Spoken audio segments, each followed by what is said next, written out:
안녕하십니까. 만나고 싶은 사람, 듣고 싶은 이야기의 최혜심입니다. 김정한 목사입니다. 건강하세요. 얼마 전 한 선교사님과 인터뷰를 했는데요. 그 선교사님은 군대에서 예수님을 만나고 선교사로 헌신하게 됐노라는 간증을 하셨습니다. 요즘 일부 군부대에서 들려오는 어려운 소식들 때문에 자녀를 군에 보낸 부모님들의 마음이 편치 않다고 하죠. 하지만 대한민국의 건강한 남자라면 반드시 거쳐가야 하는 군대는 여전히 복음의 황금 어장이고 또 하나님을 깊이 경험할 수 있는 은혜의 통로이기도 합니다. 한국교회와 성도들이 계속 군 복음화를 위해서 기도하고 헌신하는 것을 멈추지 말아야 하는 이유죠. 목사님께서도 군 복음화에 평소 관심을 많이 가지시고 또 장병들에게 말씀을 많이 전하시는 걸로 알고 있습니다.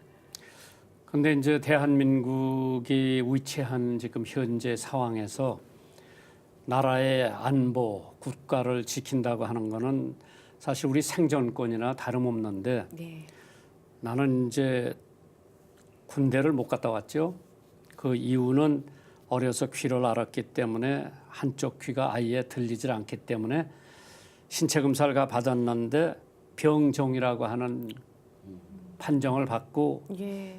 군목을 가려고 그랬는데도 안 뽑아줘서 못 갔다 온 사람인데 우리 장손 아론이가 군대를 들어갔어요. 너 군대 안 가도 되는데 걔는 이제 미국 시민이기 때문에 안 가도 되는데 왜 갔냐 그러니까 자기가 군대를 갔다 와야 아버지가 장관을 할 수 있다고 그러더라고. 하도 고위 공직자들 자녀들이 군대를 이제 안 갔다 오니까 이제 그런 얘기를 하는 것 같은데 야 너희 아버지 장관 안 할 테니까 그래도 걔가 한국 군대에 들어가 가지고 지금 평화 유지군으로 남수단에 가서 지금 네. 6개월 근무를 하고 있는데 사실 누구나 다 나라를 지키기 위해서 군대 생활을 해야 되는데요. 요즘에 하도 군대가 뉴스에 많이 나오니까 군대가 그렇게 매만 맞고 때리기만 하는 데인 줄 생각하는데 그와 반면에 참 90% 이상이 나라 지키기 위해서 참 최전방에서 그렇지 않은 후방에서 수고하는 사람들을 좀 생각해 봤으면은 군대가 그렇게 나쁜 조직은 아니라고 생각을 해봅니다. 네. 만나고 싶은 사람, 듣고 싶은 이야기. 오늘 초대 손님은 황인무 전 육군 참모 차장입니다. 반갑습니다. 네, 어서 오십시오. 반갑습니다. 우리 청취자들한테 인사 한번 해주시고 시작을 할게요. 예.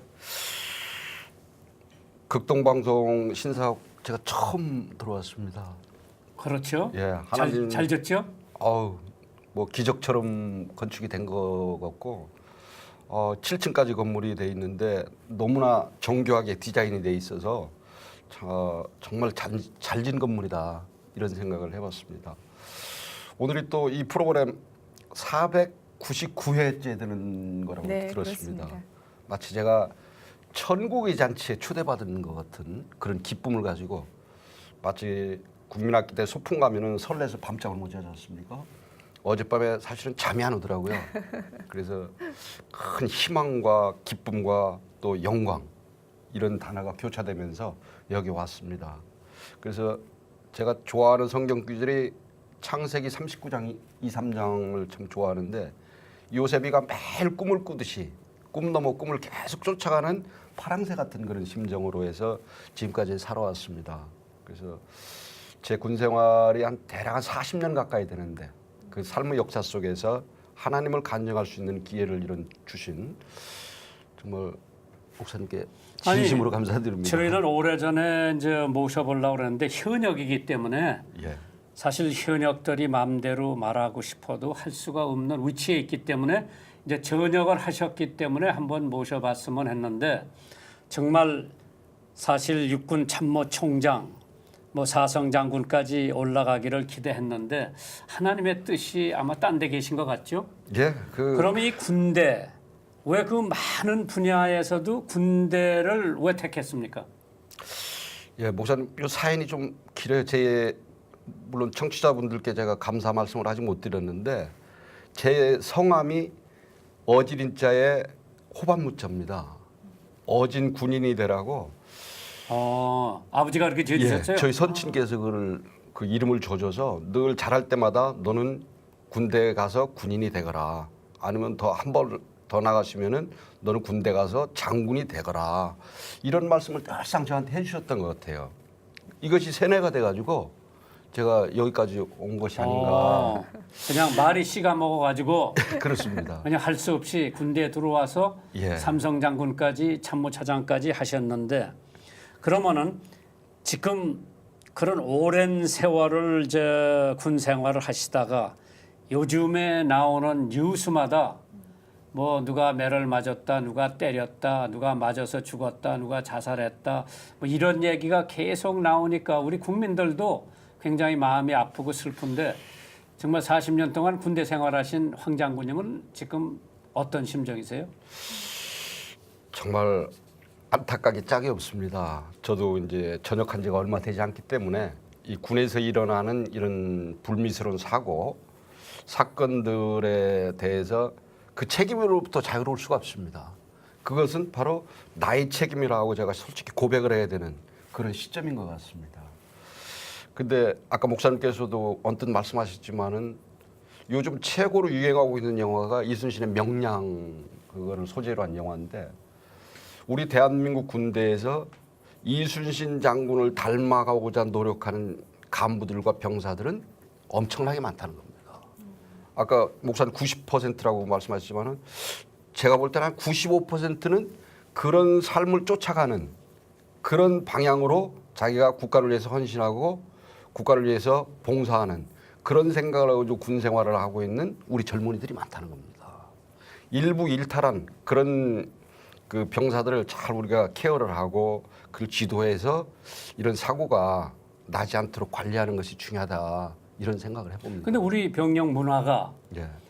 뭐 거기뿐만 아니라 학교나 뭐 저도 이제 학교를 다녀봤는데 1학년 쫙 들어가면 2학년 학생들이 와서 기회를 잡는다고. 예, 그렇죠. 저희 학교 다닐 때 막 군대도 마찬가지겠죠. 지금 내가 우리 직원들 모아놓고 군대 들어가서 빠따 안 맞은 사람 손 들어봐라 그러면 없어. 거기가 다 맞은 거예요. 이제 그러한 병령의 문화에서 있다가 아들 하나 낳자. 얘들이 이제 군대 가게 되니까 또 그러한 거를 못 참으니까 위에서 있는 사람들은 자기는 이미 다 맞고 왔는데 계속해서 그게 이제 뭐 밑으로 내려가겠다고 생각하죠. 예. 그래서 이제 이게 많이 그래도 지금 좋아졌죠. 군대 생활에. 그래도 아직까지 규율을 잡기 위해서는 어떤 기합을 해야 된다고 하는 생각도 없지 않아 있죠. 예, 왜? 강군을 만들려면은 뭐 솔직히 얘기해서 이북 같은 데서 군대 생활에는 지금 여기 한국 군인들이 당하고 있는 건 아무것도 아니죠. 그렇습니다. 예, 그래서 이러한 걸 우리가 생각해 보면서 좀 더 성숙한 군인 생활 또 이제 우리도 사실 이렇게 잘 살게 되고 그러니까 좀 선진 문화 그래서 앞으로 우리가 사실 북한만 없다고 할 것 같으면은 사실 지원병 제도를 가지고도 충분히 나라 지킬 수가 있죠. 아, 그럼요. 그 통일이 된 이후에 이제 말씀이시고 목사님 그 잘 지적해 주셨는데 정말 이 군 조직은 사회 조직하고 좀 달라서 통상 우리가 생각할 때 조직이 경직돼 있다, 위계 질서가 강하다, 서열 의식이 강하다 이렇게 얘기를 하지 않습니까? 그래서 그 조직에서 오는 트러블이 생길 수밖에 없고 거기에서부터 마음의 갈등이 올 수밖에 없는 그런 조직입니다. 태생적으로. 그래서 우리 상관이나 선임병들이 부하나 후임병들을 대할 때 어떻게 해줄 것이냐가 제일 중요한 관건이라고 생각합니다. 이것이 군의 문화로 정착이 돼가지고 의식화돼서 행동으로 나타날 때 이게 선진화될 수 있다는 거죠. 그래서 외람되지만은 제가 군 생활할 때는 제가 주의 철학, 부대 주의 철학을 뭘로 했냐면은 충성상하라는 용어를 썼습니다. 충성상하. 예. 위로 충성을 하려면은 49%만 해라. 그리고 나머지 51%는 밑으로 해야 된다. 역설적으로 이게 위계 질서에 잘 안 맞는 그런 용어였지만은 밑으로 잘하는 사람 치고 위로 잘못하는 사람은 없다는 겁니다. 이 마음의 심성의 방향이 그렇게 됐다는 거죠. 그래서 이제 우리 병사들 세계에서 보면은 지금 들어가면은 2등병 달고서 부대 배치되면은 제일 두려운 것이 내가 자대에 가면은 선임병들인 고참들이 나를 못 살게 굴 것이다. 귀찮게 할 것이다. 소위 말하는 갈굼을 당할 것이다는 이런 막연한 두려움 속에서 자대 생활을 시작하게 됩니다. 거기에서 오는 갈등이 너무 심하다는 거죠. 이런 문화가 아니고 이등병이 따울병 메고 자대 배치를 가게 되면은 먼저 입대한 나의 친구 선임병들이 나를 잘 돌봐줄 것이다. 나는 마음 편하게 군대 생활을 잘할 것이다 하는 이런 인식이 거기에 자라나야 된다는 거죠. 이것을 하는 방법은 충성을 후임병들에게, 충성을 부하에게 하는 방법을 연구하고 실천해야 된다는 겁니다. 그럼 황 장군님은 이제 뭐 임관 소위서부터 올라갔겠죠? 예. 그러면 이제 거기서 장군이 되고 뭐 참모차장이 되셨는데 지금 이제 언론에서 계속 보도하는 게 뭐 총장이 복을 못 받았다, 국방장관이 복을 못 받았다.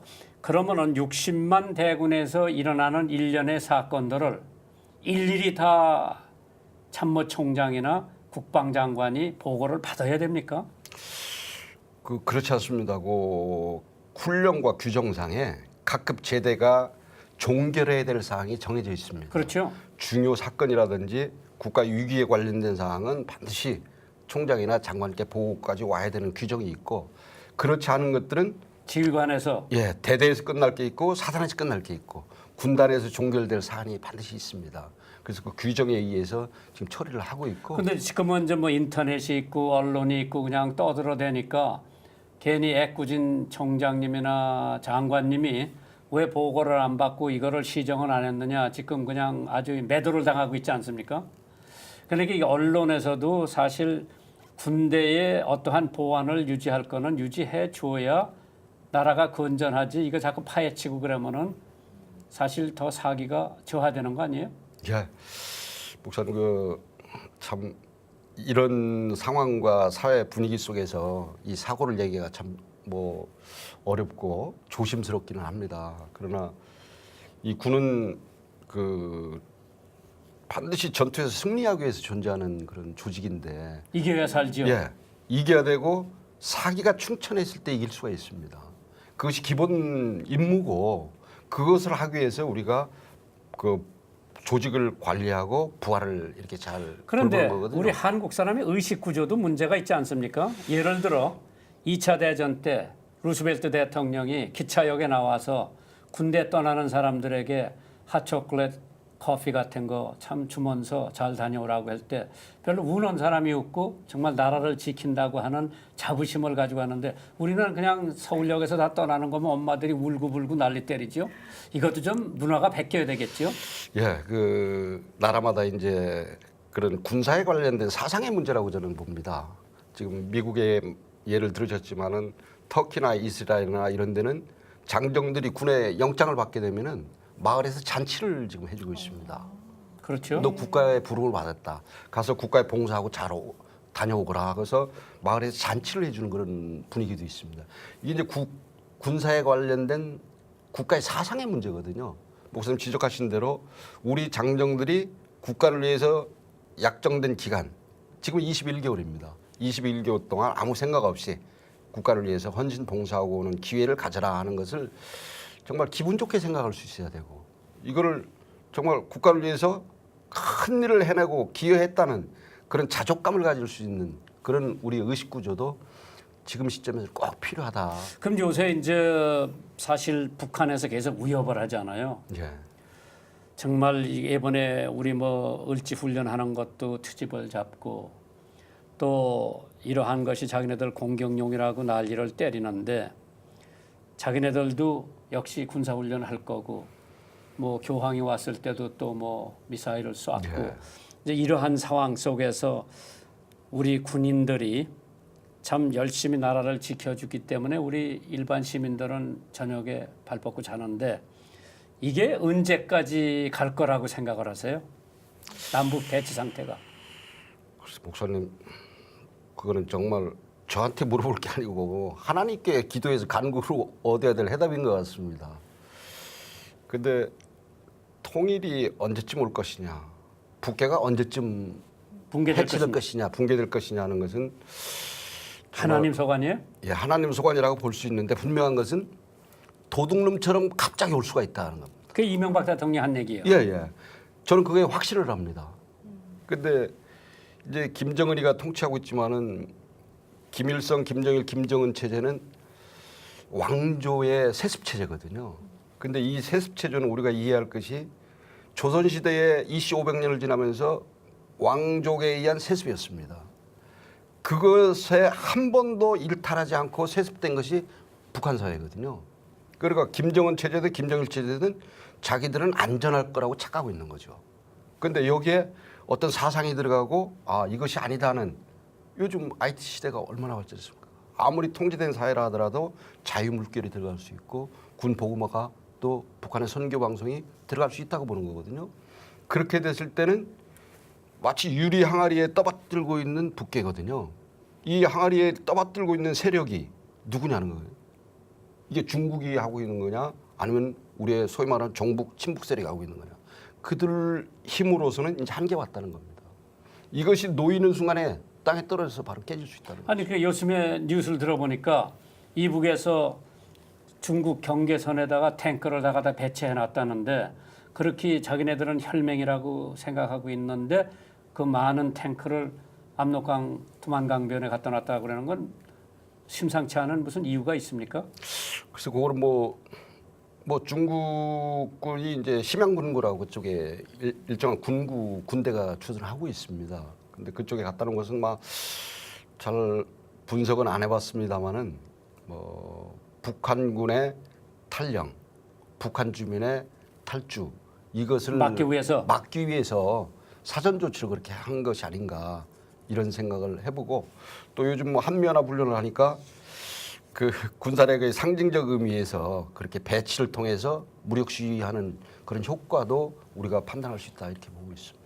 이제 황 장군님은 이제 뭐 교회 직분은 장로 직분을 맡아가고 계신 걸로 알고 있는데 언제부터 신앙에 입교했거나 우리 기독교로 들어온 게 얼마나 됐어요? 목사님 저는 그 지금 생각하면은 크리스마스신데요. 네. 그 어릴 때 국민학교도 안 갔을 때 그때는 겨울이 엄청 췄던 것 같습니다. 목사님. 그 크리스마스 저녁 가면은 늘상 이 과자빵 얻어서 이렇게 심야에 집으로 복귀했던 기억이 지금도 많이 납니다. 이제 그런 생활을 하다가 제가 사관학교 가서 그 선배들 권유해서 성당을 잠깐 나갔었습니다. 사관학교 때. 예. 그래서 이제 기독교로 이제 전향한 것은 제 가족을 만나면서부터 제가 임관하고 중2 때 가족을 결혼을 하게 되는데 어떻게 만나셨어요? 연애예요, 중매예요? 연애 같습니다. 대전에 가서 미팅 해가지고 그래서 저희 가족이 미팅 한번 잘 나갔다가 출세한 사람 저희 가족이 저한테 항상 이렇게 고마움을 얘기하는 그런 표현입니다. 근데 이제 저희 가족이 원래 그 장모 되시는 분이 그 당시에 그 감리교 전도사님이셨습니다. 그리고 또 그 집안 자체를 이렇게 보면은 유관순 열사의 직계 가족입니다. 장모께서 유관순 열사를 당고모라고 이렇게 부르는 아주 가까운 관계입니다. 그러니까 4대째 기독교 집안이거든요. 그래서 이제 저는 그것도 모르고 연애한 거예요? 예. 미팅에서 만났으니까 모를 수밖에 없지 않습니까? 예. 만나놓고 결혼을 하려고 보니까 저는 천주교고 가족은 이제 개신교. 네. 그래서 조건 중에 하나가 개종을 해라. 이쪽으로 와라. 그래서 뭐 그거에 흔쾌히 또 대답을 하고 그때부터 장가 들기 위해서. 예. 그때부터 이제 교회 잘 그 부대 교회를 출석하면서 한 3년 전에 제가 장로 직분을 받고 이제 장교 시무 장로를 하고 있습니다. 그러니까 장가도 잘 들었지만은 거기에 의해서 이제 개신교로 발을 디뎌놓고 장로님까지 됐는데 사실 군 복음화가 이루어질 수 있는 것은 지휘관들의 영향이 대단하죠. 아 그럼요. 우선 절대적이라고 봐도 됩니다. 근데 지금은 이제 종교의 뭐 편파성 문제 때문에 많은 규정에 의해서 통제를 하고 있습니다. 그렇죠. 그래도 지휘관이 신앙을 통해서 전력화를 하겠다는 생각은 이거는 전투력과 직결되는 그런 겁니다. 근데 이제 이것을 이제 종교적인 색깔로만 보면은 아 저거는 너무 치우친 종교가 아니다 이렇게 해서 이제 터부시하고 있는데 제가 군생활할 때는 제가 지휘하는 부대는 정말로 신앙으로 전력화 무장시키기 위해서 많은 노력을 했습니다. 근데 이제 저도 군대 가서 뭐 안보 강연도 하고 설교도 하고 그러는데 일단 사단이나 군단이나 예를 들어 사관학교 같은 데 와서 이제 강연을 하라 그러면은 역시 군목이 초청을 했다 하더라도 거기 지휘관이 참석을 안 하면은 별로 힘이 없는 모임이 되더라고요. 그렇습니다. 제가 어떤 사단에 사단장이 나더러 와서 강연을 해달라고 그래서 연병장에 다 모아놓고 강연을 하려고 이제 갔는데 사단장이 난 바쁘니까 부사단장대로 당신이 김 목사님 모시고 강연하라고 그래서 나 강연 안 하고 나 그냥 간다고 그랬어요. 사단장을 내가 잘 아니까. 왜 그러냐고 그래서 사단장이 여기 안 앉아 있으면은 눈동자도 벌써 흐려지고 잠자는 사람들이 많고 그러니까 나 안 한다. 그러니까 아 그럼 제가 여기 있겠습니다. 그리고 부사단장을 자기 다른 뭐 모임에 보내더라고. 그러한 적이 있는데 사단장이 딱 앉아 지휘관이 앉아 있으면은 그 모임이 좀 더 힘을 받게 되고 사단장이 안 있고 그냥 굴목만 거기 앉아 있으면은 별로 중요하게 생각을 안 하기 때문에 지휘관 한 사람이 역시 그 군 복음화 하는 데는 커다란 영향을 미치더라고요. 예, 그렇습니다. 지금 우리 장정들에게 병사들에게 필요한 어떤 그 덕목 중에 하나가 어떤 상담에 관련된 힐링의 어떤 이런 과정을 거쳐주는 겁니다. 네. 그 상담 치료를 이제 도입을 해서 우리 병사들에게 필요한 곳에 찾아가서 필요한 곳에 위치해서 이걸 해줘야 되는 거거든요. 그것을 하는 방법은 군종 목사님들을 통해서 군종 목사님들을 활용해서 그 문제에 접근하는 것이 가장 빠른 방법이거든요. 그럼 40년 군 생활에서 예. 황 장모님께서 가장 내가 이건 참 보람되다.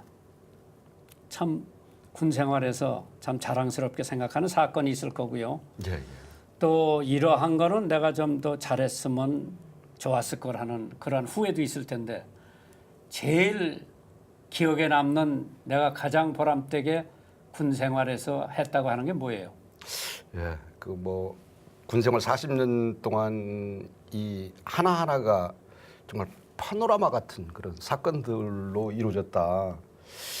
지금 생각하면 그렇게 봐도 과언은 아닐 것 같습니다. 그렇죠. 그 중에서 이제 특별히 제가 지금 생각나는 것이 있다면은 제가 93년도에 그 강원도 그 철원에서 대대장을 하고 있었습니다. 그때 이제 교회 헌당을 교회 건축을 해서 이제 봉헌을 하고 헌당 예배를 다 드리고 났는데 그때 이제 에피소드가 일화가 하나 지금 있습니다. 이제 한날 이제 자고 있는데 꿈속에서 우리 병사 한 명이 부대 울타리 주변에 쓰러져 가지고 기절해 있는 꿈에? 것이, 예, 이게 나타나는 겁니다. 근데 잠을 깨야 되는데 그 시골 옛날 전방에는 그 산자랑 그 모퉁이에 관사들이 다 있어서 뱀도 들어오고 개구리도 들어오고 막 이러는 그런 환경이었습니다. 근데 새벽 4시쯤 됐는데 개구리가 여기 팔을 막 긋고 있는 겁니다. 그래서 잠이 벌떡 일어나가지고 보니까 아, 꿈 생각도 나고 생생하게. 그래서 이제 바로 일직사령한테 전화를 해서 야 어디를 가봐라. 거기 우리 병사 한 명 쓰러져 있다. 그거 뭐 가보니까 거기 병사가 기절해 있는 거. 진짜. 예. 그래가지고 병사를 뭐 이걸 심폐소생도 하고 뭐 이렇게 해서 병원으로 이제 응급 후송을 했죠.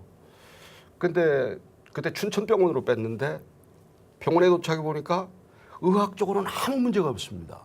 근데 이 친구가 갑자기 벙어리가 돼버렸습니다. 벙어리가 되면 말을 못하는 겁니다. 그래가지고 이 진료 저 진료 이 검사 저 검사를 다 해봐도 문제가 없으니까 퇴원시키라는 겁니다.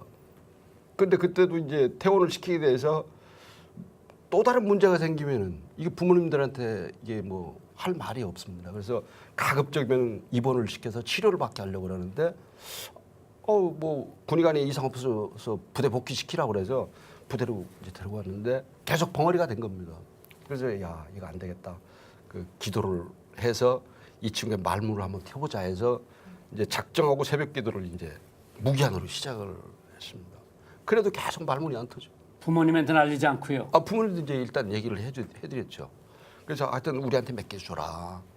그래서 그래가지고 저하고 제 옆에 앉아서 새벽 기도를 하고 있습니다.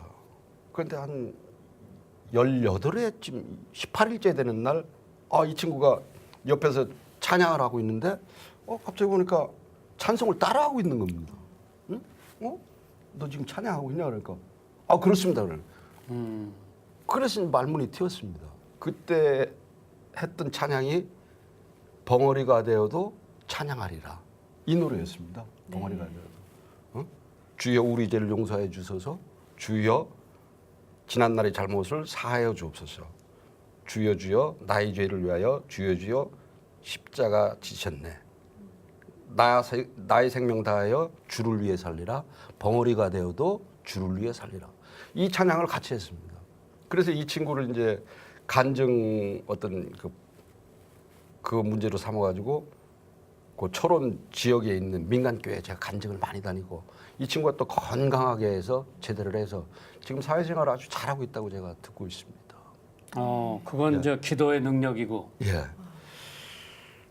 그리고 이제 또 하나 생각난 것은 제가 32사단장 향토사단장을 했는데 그때 태안 기름 추출 사건이 제가 사단장 나가고 나서 한 달 후에 그게 발생을 해서 그때 정말 12월부터 1월, 2월 그 정말 혹한이 몰아치는 그 동계 기간에 3개월 동안 태안 기름 방제 작업을 제가 1개 사단 특전사 1개 여단을 지원받아 가지고 한 연인원 한 13만 명 정도를 가지고 작업을 했던 기억이 있습니다. 그래서 그 지역이 많은 그 자원봉사자들도 왔다 갔지만은 구석구석에 민간인이 접근할 수 없었던 그런 험악한 지역에는 그때 장병들이 다 이렇게 치유 작업을 했다.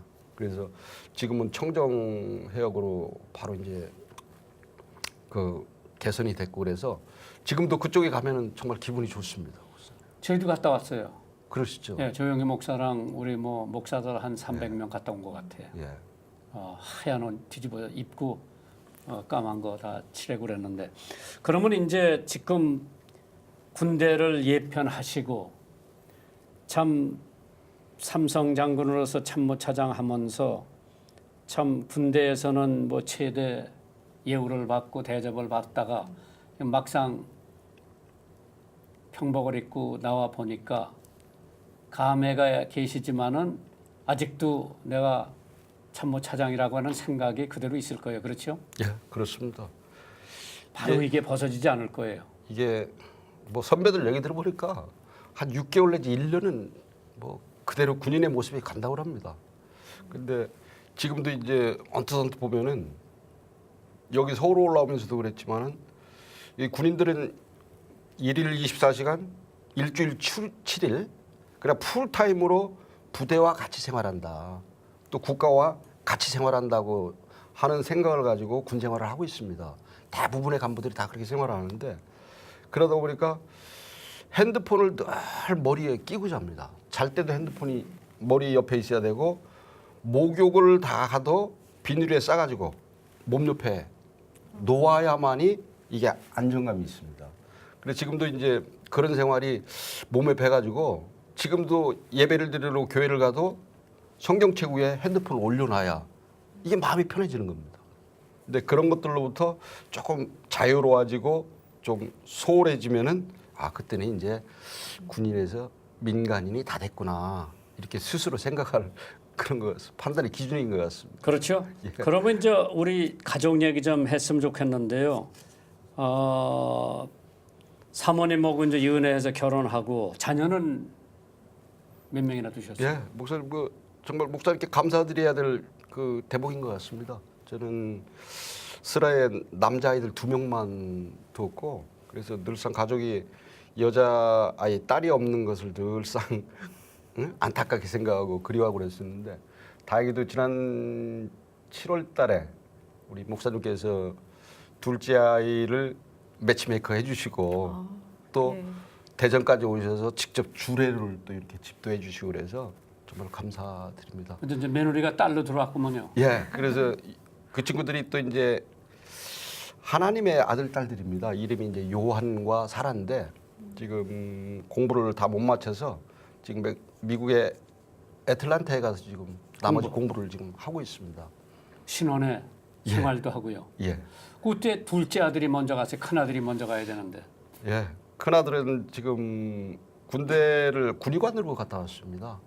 이제 의사. 예, 의사라서 현재 건양대학교에서 그 전문의 수련을 하고 있는 그런 상황입니다. 그래서 나이가 몇 살이에요? 34살입니다. 근데 이제 장가 보내야죠. 예, 이 방송 듣고 아 우리 딸이 있는데 예수도 잘 믿고 그럼 거기 연락을 한번 해봐야 되겠다. 그럼 내가 또 중매를 서도 되겠네요. 아유 감사합니다. 네. 여러분께서는 지금 만나고 네. 싶은 사람, 듣고 싶은 이야기 함께하고 계십니다. 지금 청취자 사연이 도착돼 있는데요. 사연 함께 나누도록 하겠습니다. 근데 지금 참모 차장으로 네, 황인무 이름도 군인같이 생겼죠? 네, 네. 예. 근데 이제 이 사연도 보면은 저는 온누리교회를 섬기는 유상화 권사입니다. 저의 집은 아침부터 저녁까지 늘 극동 방송을 듣고 있습니다. 이미 식구들 모두 전파 선교사로 헌신하고 있고 작년 극동 방송 신사옥 건축 기간에도 적은 금액이지만 정성을 다해 헌신하였습니다.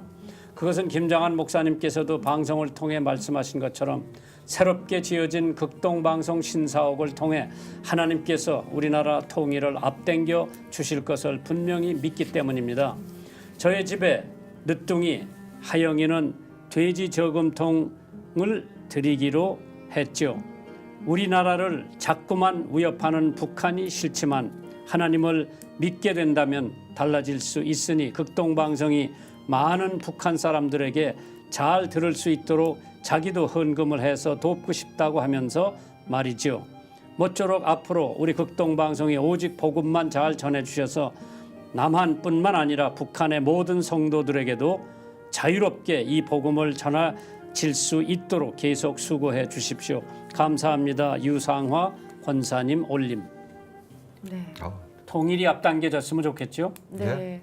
이런 작은 마음들이 많이 모아질 때 하나님께서 통일에 대한 그 소원을 또 이루어 주실 줄 믿습니다. 오늘 이렇게 사연 보내주셔서 감사드리고요. 성도님께는 방송사에서 준비한 선물을 댁으로 보내드리도록 하겠습니다. 이 시간 방송 들으시고 함께 나누고 싶은 사연 있으신 분들은 인터넷으로 참여해 주시기 바랍니다. www.febc.net 극동방송 홈페이지를 찾아주시고요. 게시판에 사연 남겨주시면 되겠습니다. 이 방송은 라디오뿐 아니라 저희 극동방송 홈페이지 인터넷 영상을 통해서 보실 수도 있고요. 또 휴대폰 어플을 통해서 시청하실 수 있습니다. 많은 분들의 관심 부탁드립니다. 사모님께서는 대전 극동방송에 뭐 방송도 출연하셨다고 그러는데요. 예, 저희 가족이 저는 대전에서 지금 거주하고 있어서 93.3MHz는 늘상 듣고 있습니다. 차에는 항상 고정돼 있고 제 가족이 그쪽에 프로그램을 몇 개 맡아서 이렇게 봉사활동을 하고 있고 제 두 아들들은 전파 선교사로 이렇게 대전 극동방송을 참 섬기고 있습니다. 그러면 이제 군대 생활하면서 이사도 많이 댕기시고 혹시 부인께서 바가지 긁는 그런 상황은 없어요? 근데 뭐 군대 생활하면서 결혼 생활 34년 됐습니다, 목사님. 그래서 처음에는 좀 어색했는데 그 전국 방방공국의 부대를 이제 이전하면서 이사를 26번 했습니다. 네. 하다 보니까 이제 가족이 조금 심성이 변한 것 같습니다. 어떤 면에서요? 자연을 좋아하고 나무와 대화를 해야 되고 시냇물 흐르는 시냇가의 물과 이렇게 사연을 나눠야 되는 그런 심성으로 바뀌어서 요즘도 대전에 살지만은 초록이 보이는 그런 위치에서 꼭 생활을 해야 네. 안정감을 찾는 것 같습니다. 그래서 특별히 뭐 바가지를 긁었다. 뭐 어느 가정이나 뭐 다 있겠지만은 특별히 뭐 그게 마음속에 다가가는 것은 지금은 아직은 없는 것 같습니다. 그런데 이제 자녀를 키우면서 또 아버지는 군대 생활에 연임을 하고 있기 때문에 자녀 교육은 엄마가 맡았을 거고요. 또 이사를 자주 왔다 갔다 할 적에도 뭐 군인은 그냥 자기 임무에 저기를 하고 이사 가고 그런 건 다 안에서 하는 거 아니에요? 그렇습니다. 그런 거 할 때에 뭐 좀 왜 안 도와주느냐고 뭐 불만 불평 같은 건 없었어요? 군인 가족들은 제가 이제 군대 생활 중간까지는 이삿짐 센터에서 이렇게 지원을 안 해줬습니다. 손수 이삿짐을 싸서 손수 포장을 해서 이사를 했고 한 절반 기간은 이제 국가에서 이삿짐 포장 센터가 활성화되면서 이제 국가 지원이 돼서 그런데 의뢰 군인 가족들은 당연히 남편은 군대에 있고 가족들을 중심으로 해서 이렇게 이삿짐을 싸고 이사를 하는구나 그런 것이 아주 통념화돼 있던 것 같습니다. 그래서 저는 들어가면은 통상 다 정리가 됐는가 하고 내무 검사하는 스타일의 그런 생활을 했던 것 같습니다. 근데 내무 검열은 좋은데 왜 당신 선안 움직이고 나만 해야 되느냐 그런 얘기는 없었고요. 뭐 속으로는 있었는지 몰라도 겉으로는 별로 얘기를 안 뭐 했던 장관 잘 들으셨다 그럼. 근데 제가 외조도 목소리 많이 해줬습니다. 외조도 예. 어떤 면에서요? 제 가족이 여러 가지 이제 애들 둘 남자애들 키우다 보니까 여러 가지 이제 학교에서 발생하는 어떤 사연들 뭐 폭력에 가담할 수도 있고 폭력을 당할 수도 있고 상처를 입을 수도 있고 상처를 줄 수도 있고 그래서 제가 중령 계급 때쯤 됐죠. 가족이 한 40살 정도 됐을 때부터 이제 공부를 시작했습니다. 상담 공부를 시작 쭉 해서 지금은 늦깎이로 공부를 해가지고 이제 서울신학대학교에서 목회상담학을 전공하면서 신학박사학위를 받고 지금은 그 관련해서 이제 치유 선교에 관련된 학과에서 지금 강의를 지금 하고 있고 지금 현재 근데 황 장군님 아들 둘도 다 군대 갔다 왔잖아요. 그럼요 목사님. 아니 그런데 이제 뭐 군대에서 매 맞고 그런 건 없었나요? 매 저희 맞았겠죠. 아니다 맞았다 소리는 제가 못 들었습니다. 장군 아들이라. 그게 아니고 예. 그 눈치를 많이 보이고 원래 이제 고위층 자제가 군에 가게 되면은 요즘 젊은이들이 그렇지 않습니까? 그거를 터부시하고 그것에 대해서 경계하는 그런 자기만의 어떤 영역을 이렇게 갖추려고 하는 젊은이들이 특성이 있어서 오히려 불이익을 많이 받았다고 얘기하는 거 들었습니다. 근데 그런 아이일수록 더 사명감과 또 본인이 조심해서 군 생활을 하게 되는 것 같습니다. 그러다 보니까 특별히 뭐 군에서 잘못된 그런 에피소드를 아빠한테 와서 얘기한 적은 없는 것 같습니다. 장로님 평소에 우리 자녀분께 하지 못했던 마음속에 있는 말을 이 방송 통해서 한번 이름도 불러주시고요. 고백해 주시면 어떨까요? 예. 예. 이제 저는 두 아이를 군 생활하면서 이렇게 이제 양육하고 교육시키고 또 장가도 보내고 하는 것이 정말 하나님께서 동행해 주시지 않고 하나님께서 코멘트를 해 주시지 않으면은 정말 어려운 상황입니다. 이게 군 생활하면서 자녀 교육을 한다는 것이 대단히 어렵다는 거죠. 이사도 많이 가고 예. 학교 전학도 많이 하고. 저희 큰아들 같은 경우는 국민학교를 4번씩 막 옮겨서 이 학교 저 학교 이제 이렇게 다니다 보니까 친구도 없고 또 다른 학교로 가면은 거기에서 왕따 시키고 또 길들이게 한다고 또 불러다가 또 뭐 집단적으로 이렇게 억압하는 행위도 저희들이 많이 목격을 했고 그래서 정말 기도로 양육하고 하나님께서 늘 동행해 준다. 그래서 목사님 우리 아이들에게 제가 꼭 몇 번씩 탐독을 시켰던 책이 시크릿이라는 책입니다. 아주 얇고 뭐 내용은 얼마 안 돼 가지고 이것을 거의 뭐 이렇게 한 대여섯 번 보면은 애울 정도로 이렇게 탐독을 시켰는데 그럼 세상의 비밀이라는 것이 도대체가 뭐냐는 거거든요. 그 시크릿이 이제 해답을 준 것, 책에서 해답을 준 것이 세상의 비밀, 세상의 탑 시크릿인 끌어당김의 법칙이다. 이것이 그 책의 결론입니다. 그러니까 이것을 성경적으로 보면은 우리가 늘상 기도와 간구히 생활하는 것도 나의 예수님, 나의 하나님을 나에게 끌어들이는 과정이다. 네. 간구하는 과정이다. 그것은 반드시 비전과 꿈이고 그것은 시간이 가면은 그렇게 바뀔 것이다. 달성될 수 있다는 그런 의식을 제 아들들에게 많이 심어줬던 것 같습니다. 그래서 애들들이 바르게 자랐고 그래서 그동안 뭐 군생활하면서 대화도 많이 못하고 뭐 해주고 싶은 거 제대로 못한 것들에 대해서 좀 미안한 감은 있지만은 그런 것들은 다 이제 성인이 되면 이해를 하게 되는 것 같습니다. 근데 며느리는 또 뭐 미스 코리아라면요? 예, 정말 저희 집안에 정말 목사님 때문에 12년도 미스 코리아입니다. 그 김사라 양인데 정말 집안이 좀 밝아졌습니다. 또 키도 크고 며느리 때문에. 예, 미모도 뛰어나다 보니까 또 성격이 좋아서 또 음식도 잘합니다. 그래서 늘상 집에 오면은 그 미스 코리아 며느리가 해주는 그런 이제 식사를 제가 몇 번 했습니다. 그래서 정말 네. 감사하고. 행복하시구나. 네. 첫째 아드님 성함 좀 이름 좀 불러주세요. 첫째 아이는 네. 지금 황정한 군이고요. 네. 지금 건양대학교에서 영상의학을 전공하고 있습니다. 지금 전문 2년 차 지금 하고 있습니다. 그래서 2년 차만 끝나면은 3년 차, 4년 차는 이게 군 생활보다 더 빡빡한 것 같더라고요. 그렇죠. 그래서 3학년, 4학년 돼야 좀 여유가 있답니다. 지금은 뭐 거의 매일 병원에서 당직 근무를 하고 있는. 그래서 애가 꼼짝을 못하는 상황. 그래도 연애도 못 하겠네요. 연애하는 걸 귀찮아하더라고요. 여유가 있어야 그런 것도 되는 것 같습니다. 네. 오늘 좋은 말씀 많이 나눠주셨는데요. 만나고 싶은 사람, 듣고 싶은 이야기 이제 여기서 마무리하도록 하겠습니다. 마지막으로 목사님께서 축복의 말씀 들려주시고 마치도록 하겠습니다. 참 군 생활을 40년 마무리를 하시면서 가정이 건전하고 또 자녀들이 행복하고 이제 그러한 생활이 계속 이어졌으면 좋겠고요. 또 이제 우리 황 장군님은 이제 대통령께서 만들어 놓은 그 남북 준비 통일 준비 위원회 뭐 중책을 맡으셨다 그러는데 그 잘 수행하시면은 좋은 일이 있을 거 아닌가? 뭐 맡으셨어요?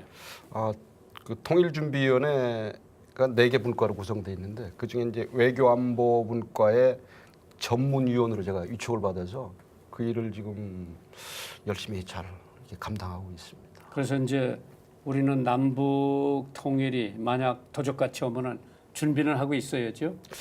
예, 그래서 지금 박근혜 대통령께서 뭐 여러 가지 잘한 것들이 많지만은 저 개인적으로 생각할 때는 우리 대한민국의 통일 미래, 대한민국 이거에 대한 준비를 시스템적으로 해놓는 이 단초를 대통령께서 시작하셨다는 것은 정말 역사적으로 대단한 평가를 받으실 거라고 저는 확신을 합니다. 잘 돼야죠. 예, 잘 돼야 잘 되고. 되기 위해서 기도 많이 해야 되고요. 예. 그렇죠? 예. 또 준비하는 사람들이 준비만 잘하면은 통일이 되면은 우리는 그냥 바로 남북 통일이 돼서 정말 할 일이 많지요. 왜냐하면은 뭐 의회도 구성해야 되고 의사 뭐 월급, 제도, 화폐 정말 할 일이 많죠. 예. 그런 것 등등을 포함해서 이제 사회 문화적 통합 이런 문제까지 좀 디테일하게 준비를 해서 정말 대한민국이 통일이 되는 시점에서 혼란 없이 정말 온 국민이 다 행복감을 느낄 수 있는 그런 통일의 준비를 우리가 해야 된다는 거거든요. 아까 여기 극동방송 건물 들어올 때도 그 엘리베이터에 캐치프레이즈 많이 봤습니다. 통일을 빨리 앞당기자. 당겨 주시옵소서. 또 지난번에 부산의 백스코에서 했던 조국 통일을 위한 나라사랑 잔치. 정말 목사님 대단한 일을 이렇게 지금 아니 자꾸 그렇게 선교를 일으켜야 통해서. 그렇습니다. 우리들 마음속에 통일을 준비할 수 있는 그 마음을 가질 수 있을 것 같아요. 예, 그렇습니다. 네. 네. 오늘 이렇게 나와주셔서 감사합니다. 하시는 일들 또 다 잘 감당하실 수 있기를 저희가 기도하겠습니다. 감사합니다. 감사합니다. 감사합니다. 만나고 싶은 사람, 듣고 싶은 이야기 여기서 마무리하겠습니다. 한 주 동안 평안하시고요. 다음 주 이 시간에 다시 찾아뵙겠습니다. 감사합니다.